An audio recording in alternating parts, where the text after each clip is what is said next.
बनी इसराइल में एक बहुत बड़ा आबिद शख्स था जिसने अपने बीवी बच्चों को छोड़कर रहबानियत इख्तियार कर ली और एक पहाड़ की चोटी पर जाकर अल्लाह की इबादत में मशगूल हो गया। हुजूर अकरम सल्लल्लाहु अलैहि वसल्लम की उम्मत पर रहबानियत इख्तियार करना जायज नहीं। उस शख्स ने वहां पीने के लिए एक नहर जिसमें से मीठा पानी आता था उसका सहारा लिया और अल्लाह रब्बुल इज्जत ने एक अनार का दरख्त वहां पैदा फरमा दिया। वो रोजाना अनार खाता और पानी पी लेता और सारा दिन अल्लाह की इबादत में मसरूफ रहता। उसने अपनी जिंदगी के 500 साल इसी हालत में गुजारे और इंतकाल के वक्त अल्लाह रब्बुल इज्जत की बारगाह में दुआ की, ऐ अल्लाह, मैंने पूरी जिंदगी तेरी इबादत में गुजारा है। मेरी तमन्ना है कि तू मुझे मौत भी हालत सजदा में अता फरमा और मेरे बदन को तू ता कयामत महफूज रखना। अल्लाह रब्बुल इज्जत ने उस आबिद बंदे की दुआ को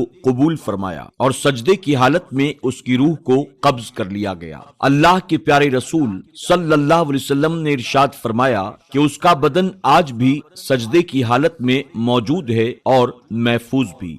जब उस बंदे को अल्लाह रब्बुल इज्जत की बारगाह में हिसाबो किताब के लिए पेश किया गया, अल्लाह रब्बुल इज्जत ने फरमाया, मैंने अपने इस बंदे पर फजल फरमाया, फरिश्तों ले जाओ इसे जन्नत में दाखिल कर दो। उस आबिद के जहन में ख्याल आया, मैंने अपने बीवी बच्चों को छोड़कर 500 साल तक अल्लाह की इबादत की और आज अल्लाह रब्बुल इज्जत अपने फजलो करम से मुझे बख्श रहा है, तो आखिर मेरी 500 साला इबादत का क्या, मेरी सारी इबादतें क्या जाया हो गईं? अल्लाह रब्बुल इज्जत ने फरिश्तों को हुक्म दिया, इसको बजाय जन्नत के अब जहन्नम की तरफ ले चलो, लेकिन जहन्नम में इसे दाखिल मत करना। उसे जहन्नम से 500 मील दूरी पर रखो जहां से उसे जहन्नम की तपिश महसूस हो। उस बंदे को जहन्नम से 500 मील की दूरी पर ले जाकर फरिश्तों ने खड़ा कर दिया, जहां से उसे जहन्नम की तपिश महसूस हुई और वो बिलबिला उठा और अल्लाह रब्बुल इज्जत की बारगाह में उसने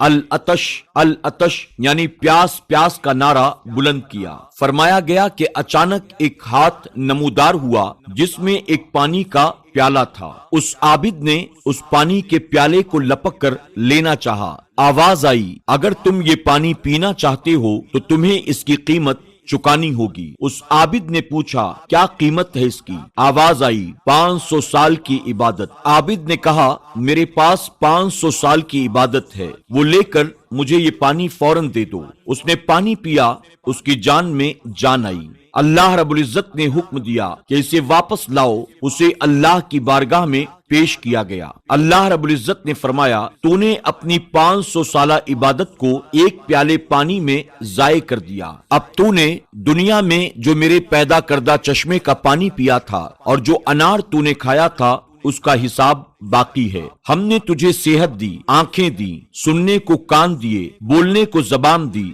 इसके अलावा अनगिनत नेमतें तुझे अता की। अब बता कि इनके बदले में तू कितनी इबादतें लेकर आया है। तूने दुनिया में जो कुछ किया सब हमारी तौफीक से किया। तूने अपनी तरफ से क्या किया? अगर कुछ किया है तो पेश कर। ये सुनकर वो आबिद लरस गया और गिड़गिड़ा कर कहने लगा, या अल्लाह, निजात तो सिर्फ तेरे फजलो करम ही से हासिल हो सकती है, किसी के अमल से नहीं। नाज़रीन इकराम, इंसान को अपनी इबादतों पर मगरूर नहीं होना चाहिए। अल्लाह के फजलो करम की अलामत इंसान का नेक अमल है। नेक अमल ही इस हकीकत को वाज़े करते हैं कि उस शख्स पर अल्लाह रब्बुल इज्जत का कितना फजलो करम है, वरना उसे हमारी इबादत की जरूरत नहीं। बेशक अल्लाह बेनियाज है, अल्लाह रहम करने वाला है, अल्लाह ही हमारा खालिक और मालिक है।